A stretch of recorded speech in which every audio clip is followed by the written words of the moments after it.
네, 안녕하세요. 고교학점제에 따른 향후 입시 방향 및 학생부 종합 대비 방안에 대해서 설명해드릴 현건우 소장입니다. 반갑습니다.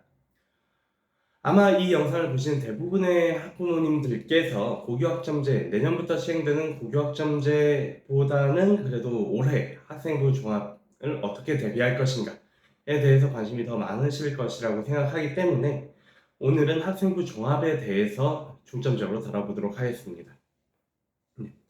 일단 저는 고려대학교 영어교육과 출신으로 20대 초반부터 약 12년 동안 입시 컨설팅 일을 해왔습니다.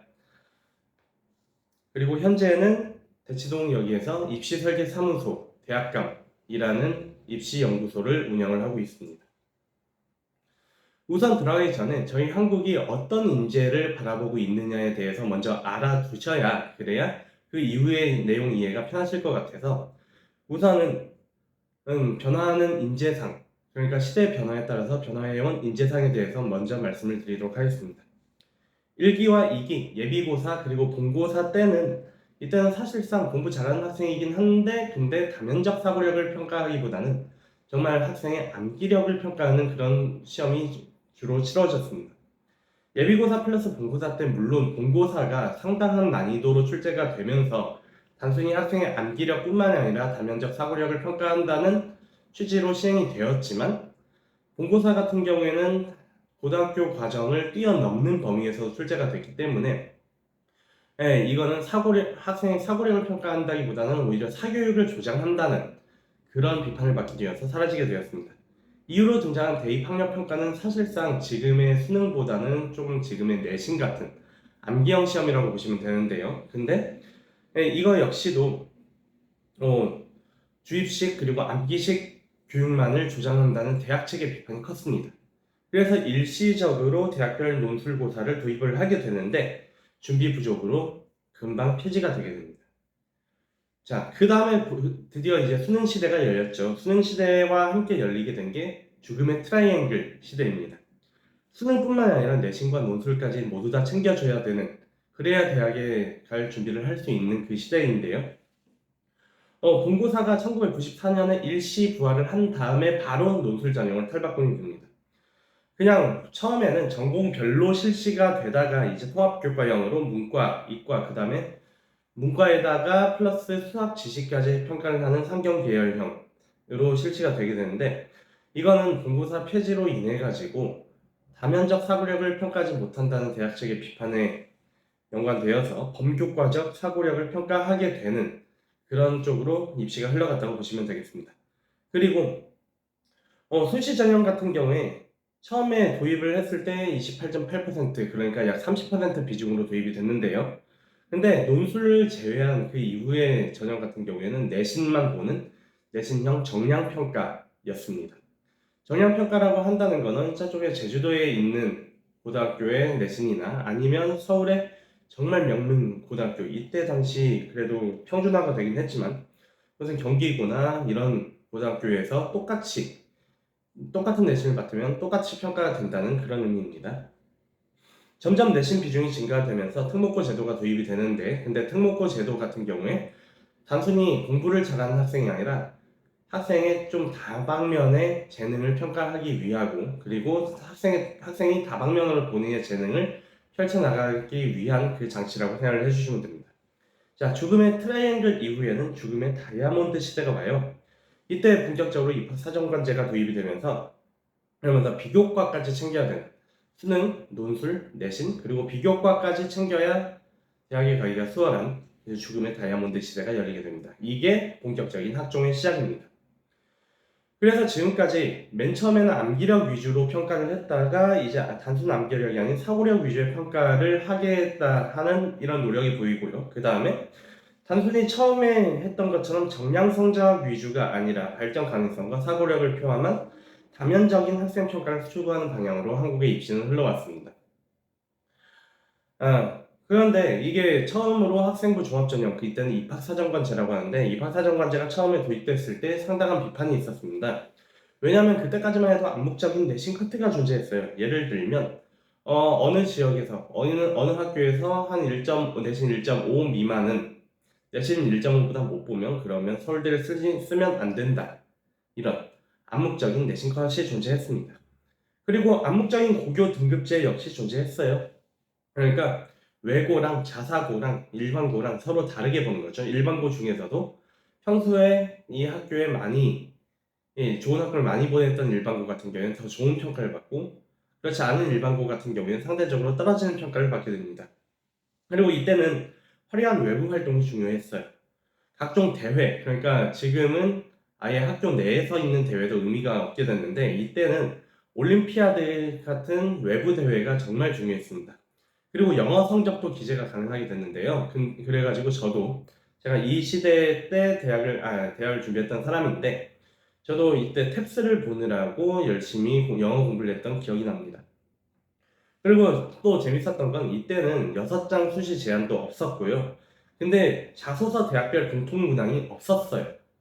그래가지고 만일 제 친구들 중에서는 12개 대학을 다 입학사정관제로 넣었는데, 근데 그러느라고 자소서 써야 되는 항목이 막 36개 이렇게 되는 친구들도 많이 봤습니다.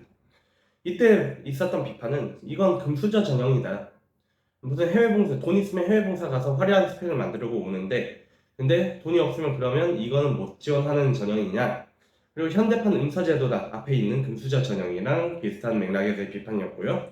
그 다음에 학생들한테 안 그래도 챙길 게 많은데 무슨 더 부담을 주냐 하는 비판도 있었습니다. 그리고 2008년부터 비교적 최근인 2021년까지 어떤 것이 변했냐. 각종 대회나 아니면 영어 성적이나 소논문 같은 것을 기재 금지하게 되었습니다. 여기에서 소논문 기재 금지가 조금 특이한 부분인데, 이거는 나중에 조금 더 자세하게 다뤄보도록 하겠습니다. 그리고 대학별 자소서 공통문항도 도입이 되게 됐고요. 이거는 세문항으로 이때는 좁혀지게 됩니다. 그 다음에 공통문항 외에도 그냥 대학별 특수문항이 한 문항 정도 이렇게 나오게 되고요. 전체적인 내신 비중이 감소합니다. 이 말은 무슨 말이냐? 그러니까 무슨 기가, 기술, 가정 이런 것의 내신보다 공대를 가는 학생들에게는 수학과 과학 내신이 더 중요하게 받아들여지게 됐다는 말입니다. 근데 이래도 비판이 있었어요. 정성평가 요소가 확대됐지만 자사고 특목고 혜택 논란은 여전했습니다. 일례로 2018년에 고려대학교에서 이제 내신 6점 땡 외고 학생을 받았는데, 근데 여기에서 떨어진 내신 1점 초반대 일반고 학생이 문제를 제기했어요. 내가 내신 1점인데 왜 쟤는 붙고 나는 떨어지냐? 이거 혜택 아니냐? 특목고 특혜 아니냐? 라고 비판을 제기한 적이 있어가지고, 사실상 이거는 근데 학생부 종합이나 입학사정관제의 본질을 잘 모르고 제기한 것이긴 합니다.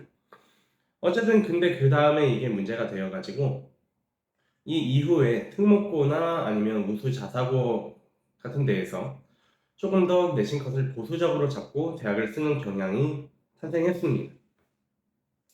그 다음에 2021년에 되게 많은 것이 바뀌었는데, 2021년에 고교 블라인드제가 도입이 됩니다. 자사고 플러스 특목고 혜택이 이제 축소가 된다고 보시면 되겠는데, 실제로 이때 그 많은 우수 자사고들 말고 그냥 그 광역 자사고들 중에서 그렇게까지 1티어는 아닌 자사고들이 피해를 많이 봤습니다. 왜냐면 이 자사고들 같은 경우에는 자사고 타이틀을 떼면 사실상 일반고랑 그렇게 크게 우수 일반고랑 그렇게 크게 다를 것이 없는 학교들이 많았고요.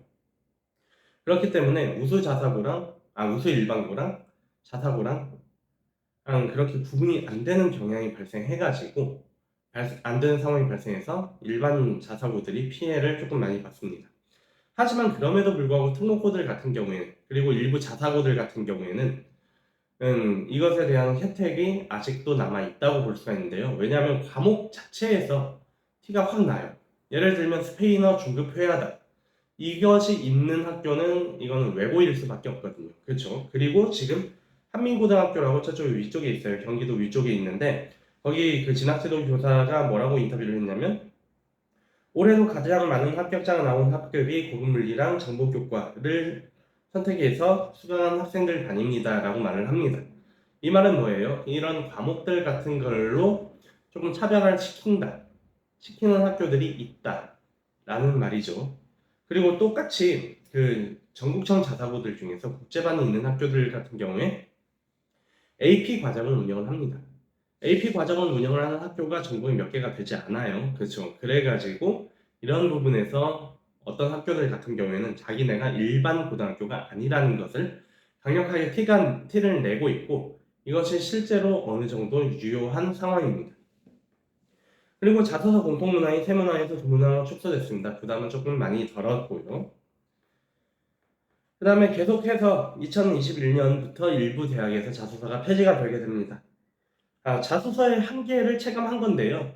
뭐냐면 생기부에 한 줄 적혀져 있는 것을 예전에는 자소서의 침소봉대에서 막 10줄짜리 스토리, 감동 스토리로 만드는 경우가 비일비재했습니다. 그래가지고 자소서는 폐지가 되었습니다. 근데 자소서 폐지가 된 것에 어떤 영향이 있었냐? 라고 말씀을 드린다면 생기부가 더더욱 중요해졌습니다. 자소서가 처음에 폐지가 됐을 때 그때 어떤 말들이 돌았냐?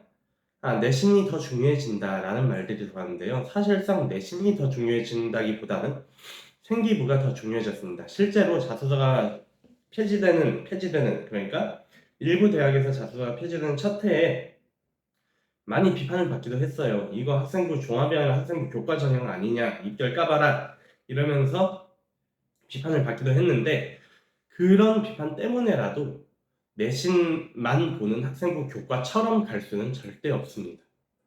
그래서 또 피를 많이 본 학생들이 이때 외고 학생들이 많이 피를 봤어요. 왜냐하면 원래 외고 학생들 중에 그런 학생들이 있어요. 좀 성적이 애매한 경우에 한국 외대 글로벌 캠퍼스나 이런데 소수 언어 학과들, 말레이 인도 학과나 아니면 그리스 불가리아 학과 막 이런 학과들을 3학년 때 급조해서 지원하는 경우가 많이 나타났습니다. 예를 들면 2학년 때 무슨 모의유엔에서 그리스 대사를 맡았다 이러면 그러면 그거를 확장시켜서 3학년 때 열심히 그리스에 대해서 탐구를 하면서 생기부를 만들어가는 경우가 많았는데요. 근데 작년에 여러 면접이라든가 이런 걸 해본 결과 그런 학생들 2학년 때 활동이 부실하면, 그런 그리스나 이런 쪽에 대해서 활동이 살짝 부실하면 1차에서부터 떨어지는 모습들을 정말 많이 봤습니다. 작년이 자소서 완전 폐지 첫 해이기 때문에 나타난 현상이고요. 그렇기 때문에 지금 만일 2학년 학생들, 이거 듣는 2학년 학생들이 있으면 경우의 수를 조금 생각을 해보면서 그러면서 2학년 생기부를 만들어 가시는 것이 좋을 것 같습니다. 그리고 학생부 종합전형의 유원화 움직임이 증가했어요. 실제로 중앙대 같은 경우에는 옛날부터 다빈치형 인재, 탐구형 인재, 지금 같은 경우에는 CAU, 융합형 인재, 탐구형 인재 이렇게 바뀌긴 했는데 학생부 종합을 두 갈래로 나눠서 봤습니다. 고려대도 마찬가지고요. 인하대도 과거에는 인하 미래인재 전형이랑 인하 참인재 전형으로 나눠서 받았습니다. 사실상 이거는 그 전공 적합성을 더 많이 보느냐 아니면 그냥 그 일반적인 학업 역량이나 이런 것들을 더 많이 보느냐의 차이점이긴 합니다. 근데 어쨌든 평가 요소를 좀 다양화해가지고 보려는 움직임이 많이 나타나고 있었습니다. 자, 그 다음에 최근에 있었던 큰 변화들을 조금 뽑아보자면요. 2021년에 고등학교 전과목 세트 기재 의무화가 됐고요. 그 다음에 2022년에 서울대 정시에서 생기부랑 교과 성적을 반영을 하기 시작했습니다. 정시에서는 몰라도 수시에서 서울대는 밴드웨건이에요. 그러니까 서울대가 움직이면 다른 대학들도 움직이게 되어 있습니다. 그렇기 때문에 서울대에서 정시의 생기부를 반영을 한 것이 요번에 입시 때는 서울대 지역균형, 정시 지역균형으로 두드러졌고요. 그 다음에 실제로 일부 대학들에서, 물론 메이저한 대학들은 아니긴 하지만 수원대 같은 데에서도 학생부 교과랑 정시를 합친 전형들이 나오고 속속들이 나오고 있습니다. 그리고 2023년에 아까 말씀드렸다시피 자기소개서가 전면 폐지가 됐고요. 교내 수상, 개인봉사, 독서, 자율동아리, 대입 미반영이 되기 시작합니다. 그 다음에 2023년에 수능 출제 기조 변화가 됐죠. 킬러 문제가 삭제된다.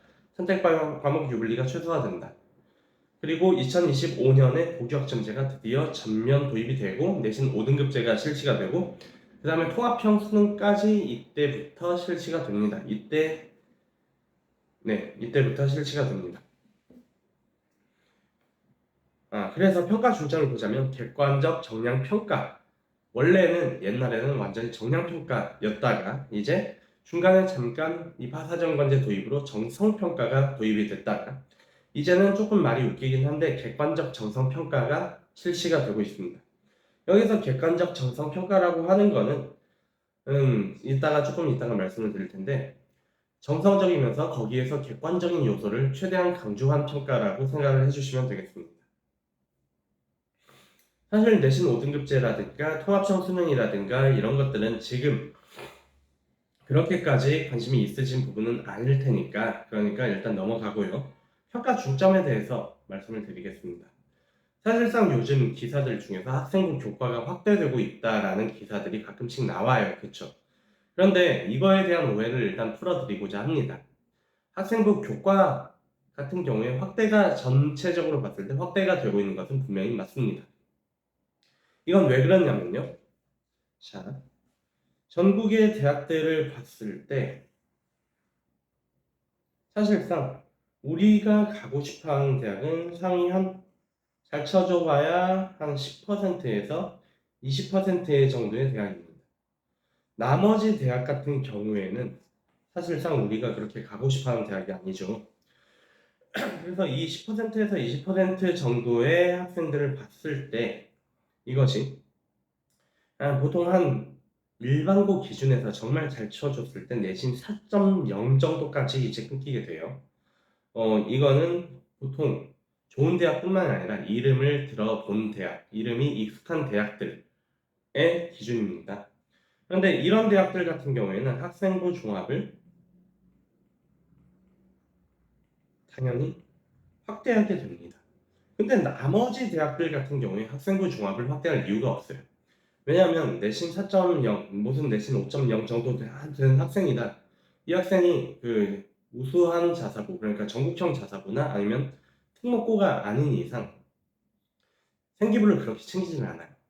그러니까 내신 5.0이든 내신 6.0이든 내신 7.0이든 그냥 생기부에 적힌 내용, 세특 이런 것만 봤을 때 그렇게 차별점이 없어요. 그렇기 때문에 나머지 대학에서는 뭐라고 생각을 하냐, 어차피 그놈이 그놈인데 그냥 성적으로 쭉 줄 세워서 뽑자 라고 그렇게 생각을 하게 됩니다. 그래서 나머지 대학에서는 학생부 종합이 아예 폐지가 되는 경우가 많고요. 그 다음에 학생부 교과가 올라가게 되는 그런 양상을 보이게 됩니다. 그렇기 때문에 10에서 20% 정도 되는 대학에선 학생부 종합을 아무리 늘려봤자 그 밑에 대학에서 학생부 종합을 폐지하고 아예 학생부 교과만 받게 되니까, 그러다 보니까 당연히 학생부 교과는 늘어나게 되겠죠. 그리고 이런 대학들 있잖아요. 그 정시 컨설팅 할 때 보면 정시 TO가 막 과별로 1명에서 2명 이렇게 나오는 경우도 많아요. 그 말은 뭐예요? 이 학교에서는 거의 100%다 수시로 뽑는다는 말이겠죠. 근데 그 수시 중에서 뭐가 있어요? 그 수시 중에서 이 대학들 사실상 학생부 교과 제외하면 별게 없어요.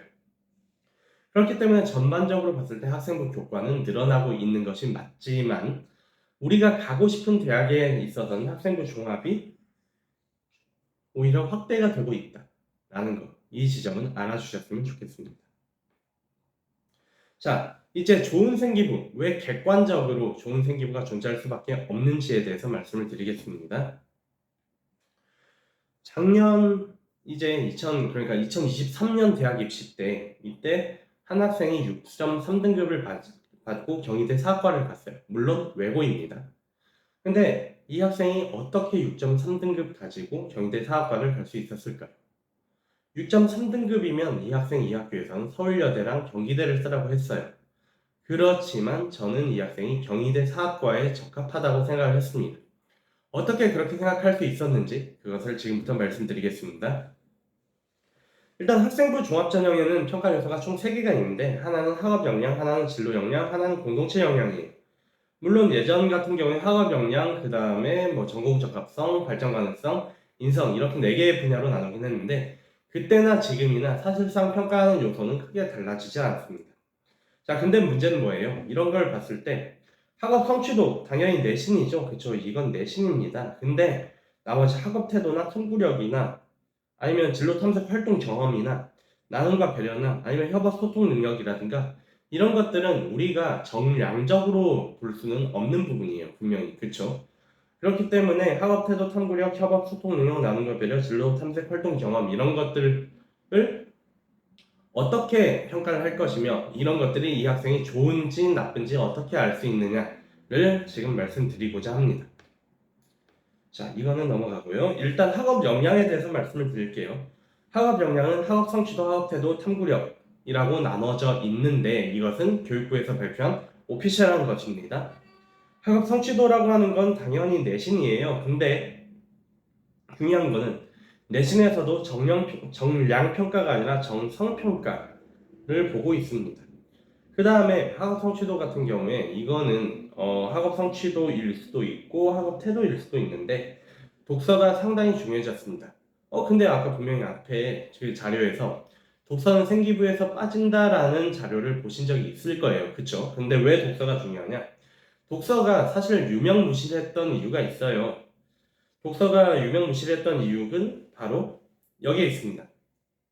원래는 독서란에다가 책 제목이랑 그리고 저자 정도밖에 적을 수가 없게 됐어요.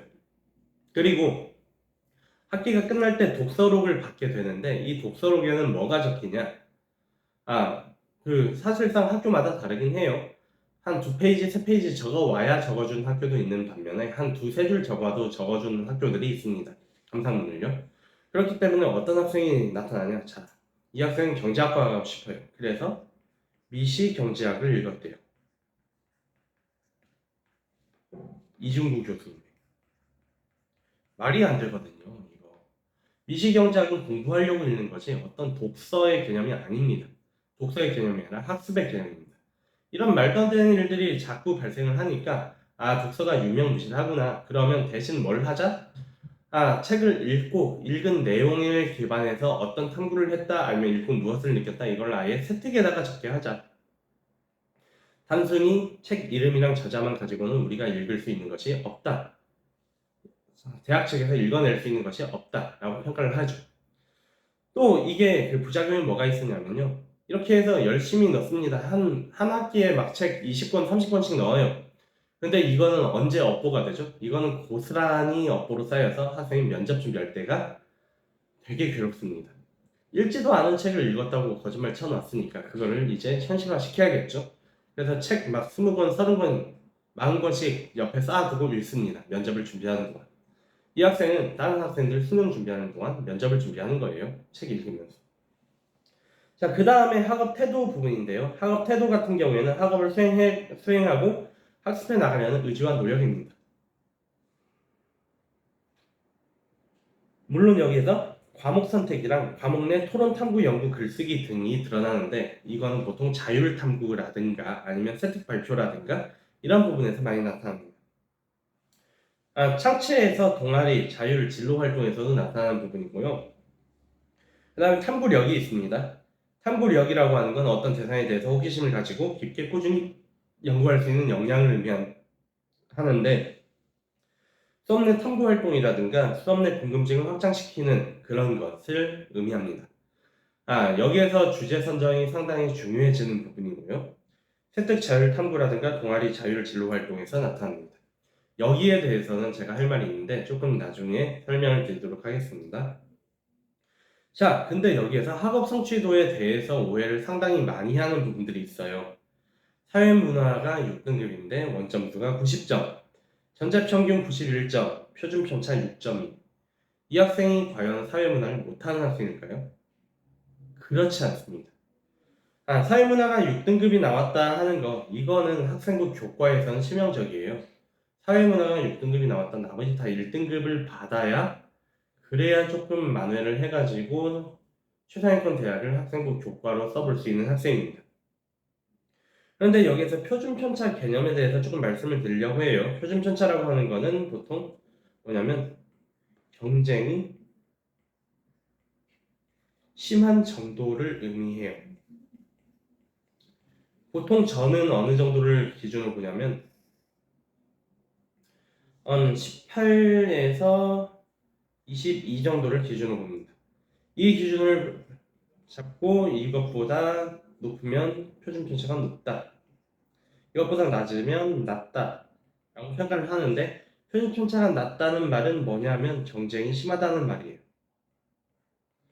보통 보통 그 1티어 자사고들, 1티어 외고 특목고들 같은 경우에 표준 편차가 5에서 6 정도 각 과목별로 나오는 경우가 많습니다. 반면에 그 별로 공부에 관심이 없는 학교들 같은 경우에는 제가 표준 편차가 30까지 떨어지는 것, 30까지 올라가는 걸 봤어요. 30이면 대부분의 애들은 밑에 바닥에 깔린 거고요. 소수의 애들만 위에 있어가지고 되게 그 피라미드형 구조가 됩니다. 반면에 표준 편차가 5에서 6 정도다. 그러면 역삼각형 모양이 됩니다. 그래서 정성적으로 학업 성취도를 보는 것이 매우 중요한데요. 학생부 교과 같은 경우에 단순히 등급만 반영을 하게 됩니다. 근데 학생부 종합에서는 원점수라든가 과목평균이라든가 표준편차라든가 성취도 같은 것도 역시 중요한 변수가 됩니다. 여기에서 성취도라고 하는 거 오해 없으시기 바랍니다. 여기에서 성취도라고 하는 거는 말 그대로 ABC로 나오는 과목들, 진로 과목들의 성취도입니다. 학생의 상대적 역량이 아닌, 그러니까 그 학교에서 이 학생이 얼마 정도의 위치가 있느냐가 아니라 절대적 역량에 대해서 평가를 하게 되고요. 학교별로 유형화는 물론 가능합니다만 학년, 학기, 과목별로 조금씩 오차가 존재합니다. 자, 그리고 탐구활동에 대한 오해가 있어요. 탐구활동에 대한 오해. 선생님, 진로랑 연관시켜서 탐구해 오라는데요? 라고 말씀을 하시는데 이거는 학교 선생님 입장에서 당연히 하실 수밖에 없는 말입니다. 왜냐하면 학교 선생님 입장에서는 이 학생이 어떤 진로를 가졌는지 몰라요. 근데 일단 탐구를 하게 된다면 진로랑 관련 있는 탐구가 좋으니까 이렇게 말씀하시는 건데 근데 가끔씩 진로랑 연관 짓기가 되게 어려운 경우가 있어요. 예를 들면 이 학생이 철학과를 지망을 해요. 근데 수학 원 과목에서 진로랑 관련시켜서 탐구를 해오래요. 얼마나 조금 이 학생 그러면 뭘 해야 되지? 라고 하다가 창의적인 주제를 계속 나름대로 찾습니다. 근데 그러다가 창의적인 주제가 아니라 결국 어거지가 나오는 거예요. 그리고 넓은 탐구랑 깊은 탐구가 있어요. 여기에서 넓은 탐구라고 하는 거는 흔히 학생들이 생각하는 진로 관련 탐구를 의미하고 깊은 탐구라고 하는 것은 그 교과의 내용, 그 교과의 깊은 내용에 대한 탐구입니다. 넓은 탐구라고 하는 건 특정 과목의 요소를 어떻게 타 과목과 연관시키는가예요. 예를 들면 지금 요소에서 보셨을 때 정적분과 진위계수를 주제로 보고서를 작성하고 발표함이라는 세특이 있어요. 이 학생은 미적분 세특인데 진위계수라고 하는 것이 소득 불평등 경제지수예요. 그렇죠? 경제지표이기 때문에 이거는 정적분이라는 수학적 요소랑 진위계수라는 경제 요소를 서로 결합한 세특이라고 보실 수가 있겠습니다. 반면에 깊은 탐구 같은 경우에는 특정 과목의 요소를 어느 정도 깊이로 탐구하는가 라는 부분인데 여기에서 중요한 건 뭐냐? 각 과목별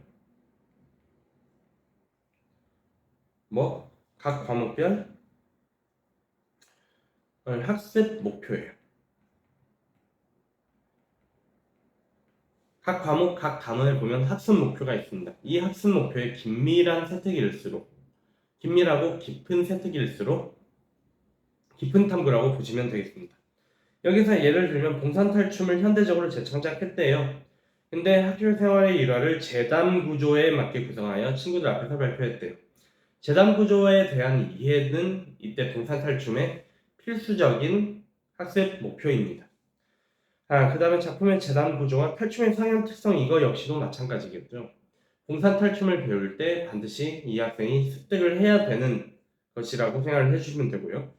참신한 언어유적 표현의 활용으로 완성도 높은 공연을 보여줬다 라고 했을 때 이 학생이 봉산탈춤이라는 이 작품에 대해서 배워야 할 모든 것들을 다 배웠다 라는 느낌이 드는 세특입니다. 대학에서 어떤 학생을 좋아할까요? 대학에서는 공부 잘하는 학생을 좋아해요. 그쵸? 근데 어떤 학생을 더 좋아하냐면 자기가 받아들인 거를 다시 곱씹고 자기가 받아들인 인풋에 대해서 훌륭한 아웃풋을 내는 학생, 이런 학생을 좋아해요. 학교는 동아리 활동을 하러 가는 데가 아니에요. 그리고 자율탐구를 하러 가는 데도 아닙니다. 학교는 기본적으로 공부를 하러 가는 데예요. 그렇기 때문에 특정 과목의 요소를 어느 정도 깊이로 탐구하는가 라는 깊은 세특 역시도 당연히 중요합니다. 자, 그러면 이건 좋은 탐구 활동일까요? 제가 어떤 학생한테 이렇게 문자를 받았어요. 내일 국어 수능 평가 보는데 수행이 이거래요. 실생활에서 맞춤법이 틀린 사례 찾기. 그 다음에 세 가지 주제 중에 한 가지 선택하고 선정 이유 작성. 맞춤법이 틀린 채로 사용되고 있는 사례 세 가지 찾기. 이게 수행 평가래요. 그래서 제가 적절한 주제를 추천을 해달라고 문자가 왔어요. 자, 그래서 이 학생은 의류학과를 가고 싶어하는 학생인데 제가 패션업계의 일본어 잔재와 의료 표기법에 따른 일본식 영어 발음 표기라는 주제를 가지고 추천을 해줬어요. 자, 근데 이거는 좋은 주제 추천이 아닙니다. 왜 이게 좋은 주제 추천이 아니냐? 이 학생이 패션학과, 의상학과, 무슨 의류환경학과 이런 데를 들어간다고 가정을 했을 때 이것이 과연 이 학생의 역량을 보여줄 수 있는 그 해당 업계에서의 역량을 보여줄 수 있는 세특이 될까요? 아니라고 생각합니다. 오히려 이 학생 같은 경우에는 언어와 매체라는 그 어려운 과목에 대해서 깊이 탐구를 해줌으로써 뭐가 필요하냐? 내가 이 정도의 학업 역량을 가지고 있다. 객관적인 학업 역량. 그러니까 객관적인이 아니라 전반적인 학업 역량이 이 정도나 뛰어나다라는 것을 보여주는 것이 좋습니다. 이런 식으로 하면 안 돼요. 이 정도로 해봤자 나쁜 세특은 아닌데 근데 본인의 관심사 정도 드러내는 세특이 될 가능성이 큽니다. 자, 그 다음에 탐구 활동에 대한 오해 두 번째예요. 그냥 밑도 끝도 없이 선생님 좋은 주제 없을까요? 라고 말을 해요. 자, 그러면 한번 볼까요? 이 주제는 좋은 주제일까요? 아니면 나쁜 주제일까요? 보면 좀 어려워 보여요. 그렇죠? 인테의 프랙탈 구조와 복소수에 대한 자료를 토대로 혈관계의 프랙탈 구조와 베르누이의 유체 역학 원리를 활용한 혈관 문제 발생 부위 진단에 대한 심화자료를 조사해 발표. 자, 여기에서 좀 딴지를 걸 것이 몇 개 있습니다. 일단 유체역학이라는 이거는 고등학교 과정에 안 들어가요. 프랙털은 들어갑니다. 근데 유체역학은 안 들어가요. 이렇게 되면 이 학생이 이거 어떻게 이걸 알았지? 학교에서 배우지도 않은 건데 사교육의 도움을 받았구나. 누군가 다른 사람의 도움을 받았구나. 하고 생각하게 됩니다. 그런데 만일 한마디로 이 주제는 갑자기 뜬금없이 등장을 했을 때 절대 좋은 주제가 아니에요. 그런데 한편 이 학생이 예를 들면 1학년 때 책을 읽었어요. 유체역학에 대해서. 이렇게 흘러가는 세상이라는 것이 있습니다. 재밌어요.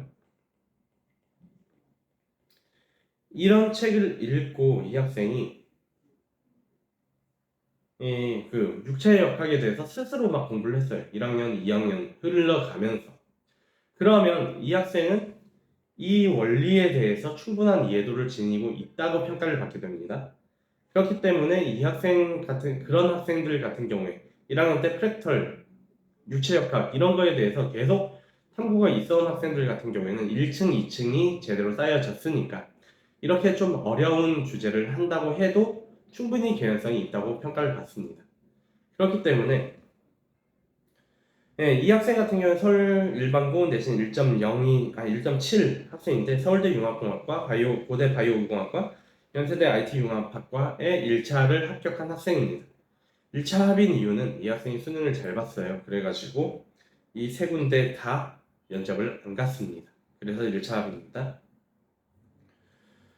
그래서 어떤 컨설팅은 위험한 컨설팅이냐, 그리고 어떻게 하면 안 되냐, 그런 경우가 있어요. 제가 이거는 예전에 대치동 컨설팅 펌에서 일을 할 때 얘긴데, 근데 어떤 컨설팅 펌이라고는 얘기는 안 하겠습니다. 근데 그냥 밑도 끝도 없이 이 학생, 그러니까 서울대 화생공 갈 만한 학생이 탐구할 만한 주제를 추천을 해달래요.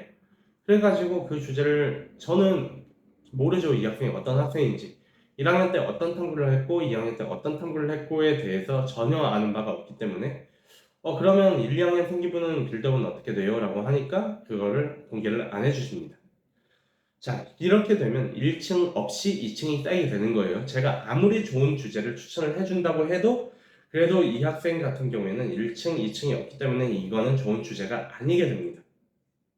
그래서 뭐가 중요하냐? 개연성 있는 세특만이 진정한 탐구력을 나타낼 수가 있습니다. 자, 다음은 진로 역량입니다. 전공 관련 교과 이수 노력. 이게 중요해요. 그러니까 2022년 서울대 입시 설명회, 그러니까 2021년에 있었던 서울대 입시 설명회에서 물리 과목 미수 학생을 공대에서 받지 않을 것이라는 폭탄 선언을 했어요. 자, 이렇게 폭탄 선언을 하게 되니까 누가 움직였냐? 전국에 있는 의대를 잘 보내는, 수시로 의대를 잘 보내는 자사고들에서 움직였습니다. 그런 자사고들에서 원래는 의대 안 되면 서울대 공대 가지 하면서 화생지 듣고 그랬거든요. 그런데 더 이상 그게 화생지 이렇게만 들어서는 공대를 못 갈 뻔하니까. 그러니까 이런 학생들이 물리를 듣기 시작했습니다. 물론 그 이과에선 그럴 일이 없겠지만 문과에서는 교과가 미개설된 경우도 있어요. 예를 들면 경제 과목 같은 경우에는 어려워서 학생들이 기피하는데 상경 계열 가는 학생이면 반드시 들어줘야 되는 과목이겠죠.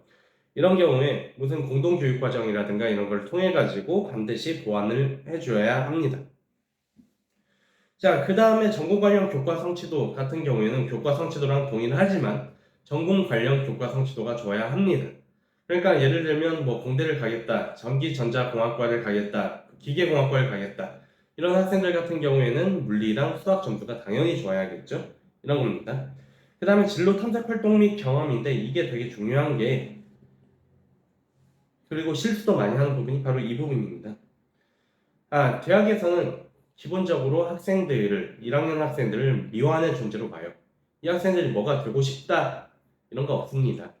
이 학생들은 자기의 진로를 탐구해 나가면서 그 진로 탐색 과정 속에서 자신의 꿈을 찾고 그것에 대해서 매진해 나가는 학생들이어야 합니다. 그렇기 때문에 여기서 설명을 잠깐 더 드리자면 1학년, 2학년, 3학년 때 1학년 때는 진로 탐색 과정이에요. 진로 탐색의 시기. 그리고 2학년 때는 진로 확정의 시기. 3학년 때가 진로 심화의 시기라고 봐주시면 됩니다. 그래서 1학년 같은 경우에는 진로를 탐색을 한 다음에 다방면에 있어서 되게 깊은 탐구를 해주는 것이 좋습니다. 물론 자기 진로랑 관련된 내용은 있어줘야겠죠. 그쵸? 자기 진로랑 1학년 때 다방면에 대한 탐구를 하면서 자기 진로랑 관련된 부분을 확대를 시킵니다. 2학년 때 확장을 시켜요. 그래서 2학년 때 다시 다양한 진로에서 탐구를 합니다. 자기가 뽑은 이 진로에서 다양한 탐구를 하다가 여기서 또 이 부분에 대해서 이 학생이 관심이 많네요. 그러면 이 부분에 대해서 3학년 때 더 심화를 시키게 되는 겁니다. 자, 그러면 지금 여기에서 이렇게까지 해야 돼? 라고 하시는 분들이 있을 수가 있어요. 근데 이거 생각해보면 자연스러운 거거든요. 생각해보세요. 제가 1학년 때 되게 학교에서 배우는 것을 열심히 배웠어요. 그렇게 배우다 보니까 배우면서 이 분야 기웃 저 분야 기웃 하다 보니까 마음에 드는 분야가 있어요. 그러면 2학년 때 그것을 심화시켜서 더더욱 깊이 그리고 넓게 탐구를 해줍니다. 그렇게 탐구를 하다 보니까 당연히 그 탐구를 하다 보면 자기가 마음에 드는 부분이 생기기 마련이에요. 그러면 그걸 다시 이어가지고 탐구를 하는 것. 이게 원래대로라면 일반적으로 이루어져야 했을 진로 탐색 활동입니다. 지금 이게 자기적인 것이 아니라 그게 자연스러운 겁니다. 그렇게 자연스러운 빌드업이 생기부 안에 보여야 이거는 좋은 생기부라고 할 수 있습니다. 자, 그리고 공동체 역량 같은 경우에는 예전에 인성이라고 했는데 여기에선 말씀드릴 게 그렇게 많지 않습니다. 여기에서 말씀드릴 거는 뭐냐면 예를 들면 리더십을 보여준다라고 했을 때 보통 그냥 학교 정교 회장 아니면 학교 반장, 동아리 기장 이런 걸 한 걸 리더십이라고 생각을 해요. 근데 그런 걸 한 걸 리더십이 아니라 그런 자리에 올라서 어떤 활동들을 자기의 권한을 두고 했는가 그리고 그런 자리들 같은 경우에 학생들을 이끄는 자리다 보니까 그 이끄는 자리 속에서 어떤 활동들을 통해서 이 학생이 다른 학생들을 서로 결집시켰는가 이런 부분들이 중요한 부분들이라고 보시면 되겠습니다. 자, 그래서 생기부에 대해서 지금 말씀을 많이 드렸어요. 이런 생기부가 좋은 생기부다, 저런 생기부가 좋은 생기부다. 근데 정작 제가 생기부가 뭔가요에 대해서는 말씀을 안 드렸어요. 그렇기 때문에 생기부가 뭔가요에 대해서 지금부터 말씀을 드리도록 하겠습니다. 생기부가 실제로 많이 변해버렸어요.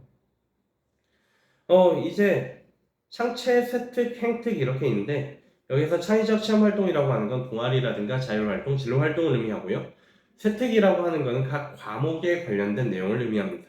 그 다음에 행특이라고 하는 건 각 담임 선생님들이 1년 동안 학생을 관찰하고 적어주신 내용을 의미합니다. 일단 세특에 대해서 먼저 말씀을 드릴게요. 세특 같은 경우에 제일 중요합니다. 왜냐하면 대입제도 공정성 강화 방안에서 학생부 종합전형의 주요 평가 항목이기 때문이에요. 각 교과 선생님들이 기재하고 주로 수행평가나 심화탐구라고 하는 거는 학기말 세특 발표나 보고서예요. 이건 놓치는 학생들 상당히 많습니다. 이것에 대한 내용이라고 생각을 해주시면 될 거예요. 여기서 중요한 건 세특이 뼈대여야 돼요. 창체가 뼈대 아닙니다. 학교는 동아리 활동하러 가는 데가 아니에요.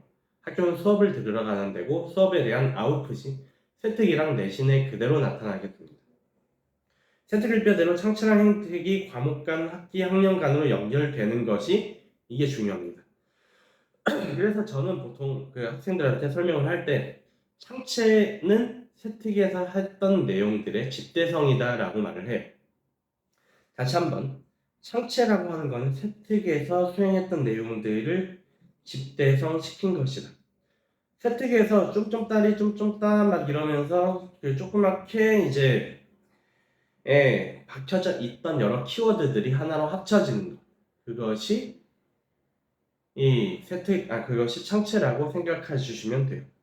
세특의 유형에는 교과 심화형이나 학과 연계형이 있는데요. 여기에서 교과 심화형이라고 하는 것은 아까 말씀드렸던 깊은 세특에 해당하는 부분이고, 학과 연계형이라고 하는 건 아까 말씀드렸던 넓은 세특에 의미하는 부분입니다. 해당하는 부분입니다. 교과 심화형 세특 같은 경우에는 해당 과목에 대한 역량을 보여주기 위한 세특이에요.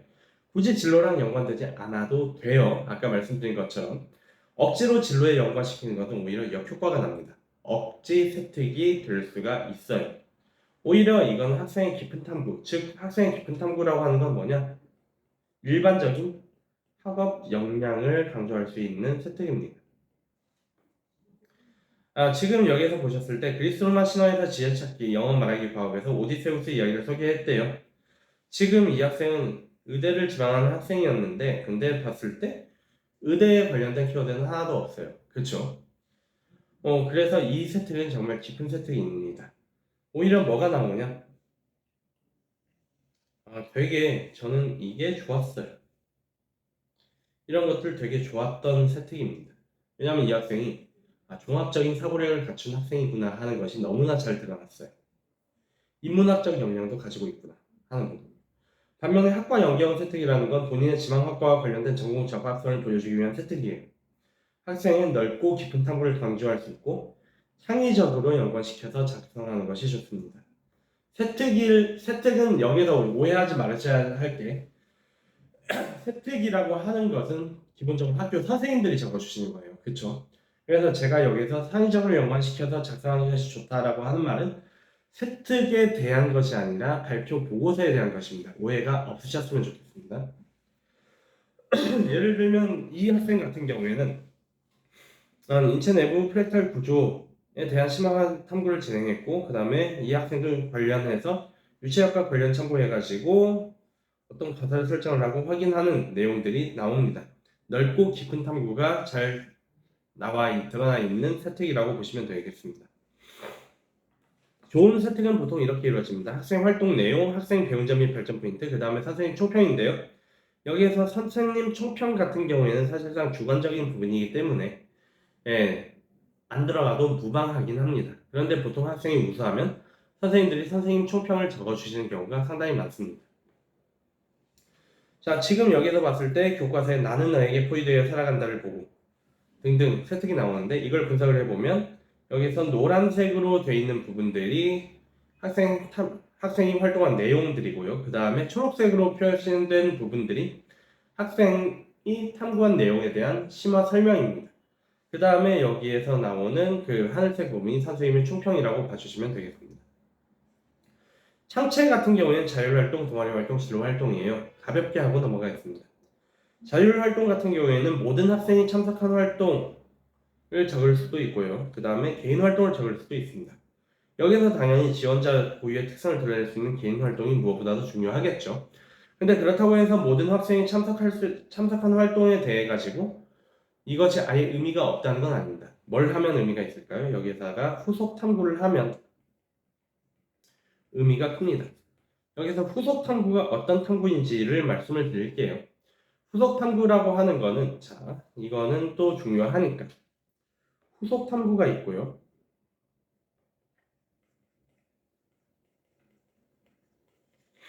그리고 소논문이 있습니다. 사실상 아다르고 어다른 거거든요. 소논문이랑 후속 탐구. 소논문 같은 경우에는 이거는 금지가 됐어요. 근데 후속 탐구 같은 경우에는 적극 권장입니다. 차이가 뭘까요? 후속 탐구라고 하는 것은 이거는 내가 배웠던 내용에 대한 확장이에요.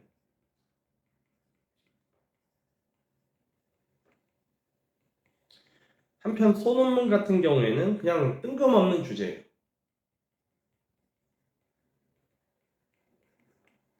그래서 선생님한테 가서 선생님 저 이거에 대해서 탐구를 했습니다. 넣어주세요. 하면 소논문이 되는 거고요.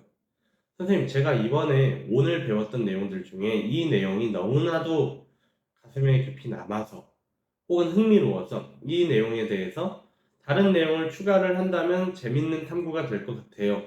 그래서 한번 탐구를 해봐도 되겠습니까? 라고 하는 것이 그게 후속 탐구예요. 똑같이 그러면 이거를 어떻게 후속 탐구로 만들 수 있을까요? 예를 들면 이런 게 있죠. 약물 오남용 교육 같은 경우에.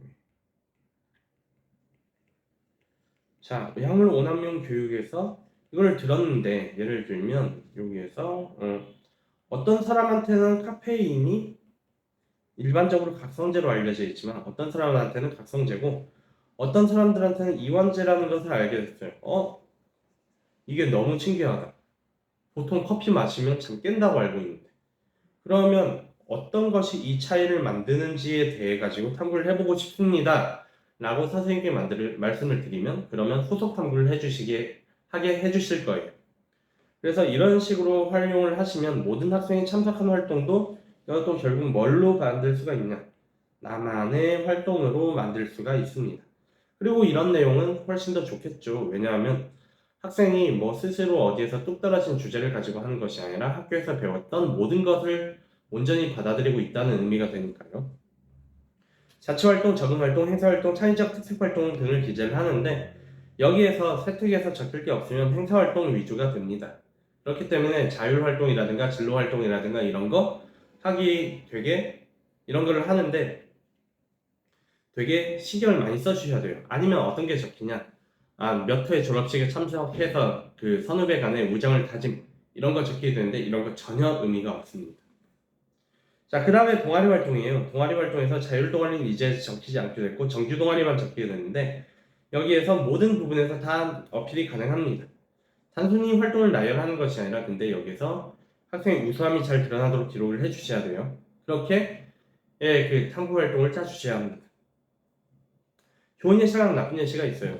보통 학교 보면 간판 동아리라는 것들이 있어요. 그쵸? 근데 그게 간판 동아리의 나쁜 예시입니다.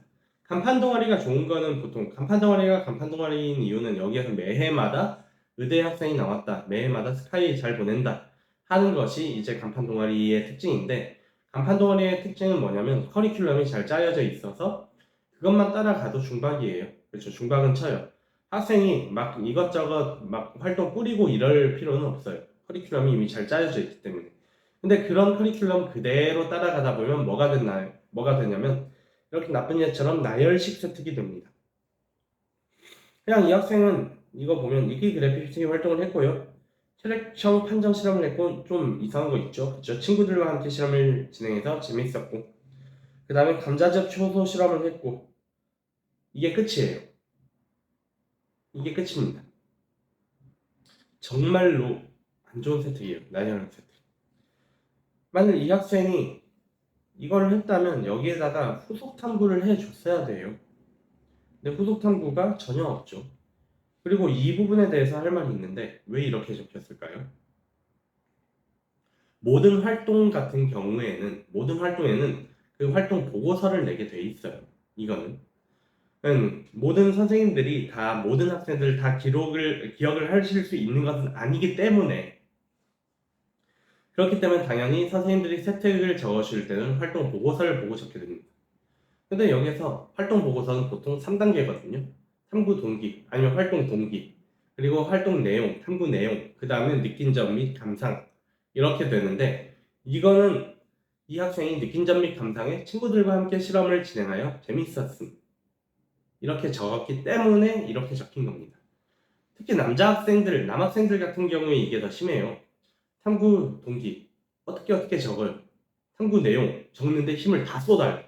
그래서 그 다음에 힘이 빠져서 친구들과 함께 실험을 진행하여 재밌었음. 이런 식으로 탐구 내용, 그러니까 느낀 점 및 감상을 적습니다. 물론 이걸 그대로 적어주는 이 선생님도 문제가 조금 있지만, 근데 기본적으로 그 문제 그 단초 제공은 이 학생부터 했습니다. 그래서 뭘 생각을 해주셔야 되냐면, 느낀 점 및 감상, 결론 및 감상, 이거 반드시 잘 신경 써서 적어주셔야 합니다. 그러면 이걸 역으로 생각하면 또 뭐가 되겠어요? 이 부분을 신경 써서 좀 세특에 붙여놓기 좋게 적는다 라고 하면 그대로 세특이 적힐 확률도 상당히 크겠죠. 그죠? 이 점 유의하셔야 됩니다. 자, 그 다음에 진로활동에서 희망 분야 특기사항이 있는데, 여기 특기사항 같은 경우에 사실 아까 진로활동이랑 비슷하다고 보시면 돼요. 그런데 여기서 희망 분야에 대해서 할 말이 있습니다. 희망 분야, 매 학기마다 많이 받는 질문이 이거예요. 선생님, 저 학교에서 희망 분야 적어서 내라는데, 장래 희망 적어서 내라는데 아직 꿈이 명확하지가 않아요. 뭐라고 적어요? 공학 분야라고 적으세요. 아니면 무슨 분야라고 적으세요. 라고 말하면, 아, 선생님, 근데 그러면 그 대학에서 봤을 때 너무 꿈이 없어 보이는 학생으로 보이지 않을까요? 자, 어떻게 생각하세요? 중요한 거는 이 희망 분야는 상급 자료, 진학 전형 자료로 제공되지 않습니다. 대학에서는 거기에다가 스님이라고 적어도 몰라요. 얘가 스님이라고 적었는지 뭐라고 적었는지. 그런데 이 희망 분야를 적는 이유는 뭐냐? 선생님들이 얘 세특이나 이런 거 적어주실 때 얘가 가고자 하는 분야가 뭔지를 알아야, 그래야 그거에 맞춰서 적어주시기 때문입니다. 진로 활동의 종류에서 중요한 거는 이 진로 탐구 활동 당연히 중요하겠죠. 근데 진로 적성 검사, 체험 활동 이런 건 별로 중요하지 않아요. 요즘 진로 활동 보니까 무슨 진로 검사 하면서 MBTI까지 이렇게 넣고 그러는데 그런 거 전혀 중요하지 않습니다. 중요한 건 이 학생이 어떤 학생이냐가 아니라 이 학생이 어떤 일을 한 학생이냐가 중요합니다. 자율적으로. 그리고 교내 진로 체험 활동 같은 경우에 반드시 뭐 있어줘야 된다? 후속 탐구 있어줘야 됩니다. 그리고 진로 관련 글쓰기라든가 진로 관련 독서 활동이라든가 이건 매우 중요합니다. 이거는 별 3개. 독서가 들어간 건 눈에 불 켜고 챙기셔야 돼요. 자, 그 다음에 행동 특성 및 종합 의견 이렇게 있는데, 행특이라고 많이 하죠. 여기 같은 경우에는 사실상 나쁜 말이 적혀 있지 않은 이상 괜찮습니다. 근데 사실상 이거는 1년 동안 관찰한 학생에 대한 보고서란 말이죠. 그렇기 때문에 이 부분에서 학생의 인성 영역, 그러니까 요즘 말로 따지면 공동체 역량이 잘 드러나도록 적어주는 것이 일단 중요합니다. 무엇보다도 중요한 건 세특이고요. 세특을 중심으로 1, 2, 3학년 다 이어지는 것이 있어야 되고요. 세특을 중심으로 창칠한 형특이 서로 이렇게 가지처럼 붙어있는 그런 생기부가 좋은 생기부라고 보시면 되겠습니다. 자, 그러면 생기부는 그럼 도대체 어떻게 빌드업을 해야 되냐? 아까 이거는 이미 말씀드렸던 부분이에요. 1학년 때는 진로 탐색의 시기고, 2학년 때 진로 확장의 시기고, 3학년 때는 진로 심화의 시기예요. 이 부분 잘 아셔주시면 좋겠습니다. 1학년 때는 진로를 포함한 폭넓은 탐구 범위가 드러나야 된다고 말씀을 드렸고, 여기서 3년을 아우를 수 있는 키워드가 삽입이 필요합니다. 그래서 뭐가 중요하겠어요? 1학년 때 뭐에서 조금 펼치고 다시 여기에서 펼치고 다시 이쪽에서 어느 부분 펼치고 이렇게 하는데 최종 목표가 있잖아요. 최종 목표를 일단 상정을 하고 그거를 역으로 이렇게 설계를 하시면 그러면 그게 훨씬 더 좋습니다. 왜냐하면 탄탄하게 로드맵이 갖춰지거든요. 그리고 최종 목표가 있다면 그러면 이것을 관통하는 핵심 키워드 역시 잡기가 편합니다. 1학년 때 이런 것을 반드시 해주시면 좋고요. 2학년 때는 이제 다시 아까 말씀드렸다시피 자신의 큰 진로 내에서 다양한 분야에 대한 관심이 필요합니다.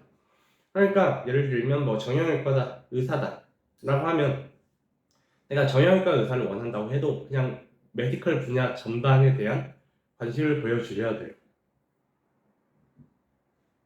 그 다음에 3학년 때 이거 되게 중요한데 진로 심화 시기예요. 2학년 때 설정한 키워드에 대해서 심화 탐구가 있어줘야 되는데 이거 중요한 게 이겁니다. 고등학교 수준 뛰어넘는 어려운 탐구가 아닙니다. 그러니까 예를 들면 지난번에 노벨 화학상 받은 교수님이 어떤 탐구를 했는지를 그걸 깊이 알아보는 것이 아니라 고등학교 내 지식을 통합적으로 적용할 수 있는 탐구가 무엇보다도 중요합니다. 그리고 지원하고자 하는 대학에 대한 이해도 있어줘야 돼요. 자, 학생부 이게 무슨 말인지는 조금 더 말씀을 드리겠습니다. 아까 앞에서 학생부 종합은 정성적인 객관 평가를 지향한다고 말씀드렸어요. 이게 무슨 말인지 조금 더 말씀을 드리겠습니다. 정성적인 객관 평가. 일단 정성적이다라고 하는 부분은 이거예요. 지원하고자 하는 대학에 대한 이해가 있어야 된다는 부분이 바로 이 부분이고요. 지금 보셨을 때 왼쪽은 이거는 중앙대 중어주문이고 오른쪽은 경희대 중어주문입니다. 중앙대 경희대 거의 비슷한 레벨의 학교니까 이거를 가져와 봤는데 중앙대 중어중문에서 지금 눈에 띄는 거는 중국 현대 문학, 소설, 산문 그리고 또 경희대에 넣는 게 중국어 통번역 연습이랑 현대 중국의 문화 전략과 문화 컨텐츠 이 부분이에요. 이런 걸 봐서 중앙대 같은 경우에는 중국의 현대 문학 컨텐츠나 문화 컨텐츠 혹은 통번역 이쪽에 관심 있는 학생들이 지원을 했을 때 유리한 학교라고 보시면 되겠고요. 반면에 이제 보셨을 때 경희대는 문학사가 되게 세부적이에요. 중국 문학사가 아니라 그냥 중국 고대문학사, 근세문학사, 현대문학사 이렇게 있고 되게 세부적으로 들어갑니다. 그리고 또한 중국 고전시가, 고전소설, 고전산문 이렇게 나뉩니다. 실제로 작년에 시경초사라고 해가지고 중국에 그 시가 있어요. 중국의 고대 시간, 중국의 고시인데 근데 경희대 같은 경우에는 그거를 따로 듣는 과목도 있거든요. 근데 작년에 그 외고 학생이긴 했는데 내신이 5점 몇 정도 됐던 학생이 와가지고 생기부를 보여주는데 이 학생 지금 보니까 중국 고전문학 쪽에 어마어마한 탐구를 많이 해줬어요. 야, 너는 경희대 가겠다 라고 해서 또 경희대를 지원해서 통과를 했습니다. 그렇기 때문에 각 학교별의 특성에 맞는 지원 역시 중요합니다. 내가 내신이 딱 이 중앙대 정도, 경희대 정도라고 해서 둘 다 지원을 하면 둘 다 붙을 확률이 같다? 아닙니다. 라고 말씀드릴 수 있습니다. 자, 그 다음에 지금 보셨을 때 이 왼쪽이랑 오른쪽이랑 등급이 비슷하죠? 비슷해요. 4가 많고 6도 있고 5도 있고 이 친구는 오히려 더 안 좋은 학생이죠. 6이 더 많아요. 그렇죠? 근데 지금 아까 여기서 표준편차를 보실게요. 이 학생은 표준편차가 10점대, 보통 10점대고요. 이 학생은 18, 20 이렇게 돼요. 1학년 때 그렇게 좋은 표준편차가 아니에요. 그렇게 그러니까 경쟁이 심한 학교는 아니에요. 1학년 때니까. 1학년 때는 모두가 열심히 합니다. 그래서 지금 이렇게 비교를 해봤을 때 등급은 이 학생이 더 안 좋지만 이 학생은 학생부 종합을 못 썼어요. 이 학생은 학생부 종합으로 건대를 갔습니다. 이 정도라고 보시면 되겠습니다. 자, 그래서 수시 지원에 대한 오해가 있어요.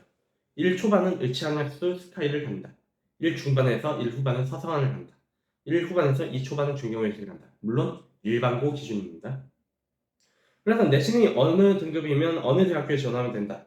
혹은 어떤 지역에서 내신이 어느 정도면 어느 대학교에 간다. 라는 말을 하는데 이거 다 오해입니다. 뭐가 돼야 되냐?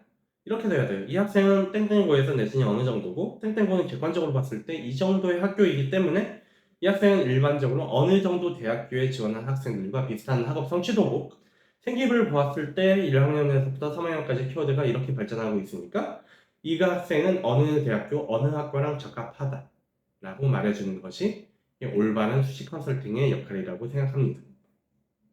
네, 오랜 시간 동안 들어주셔서 감사합니다. 저는 오늘은 여기까지 하겠습니다. 고생하셨습니다.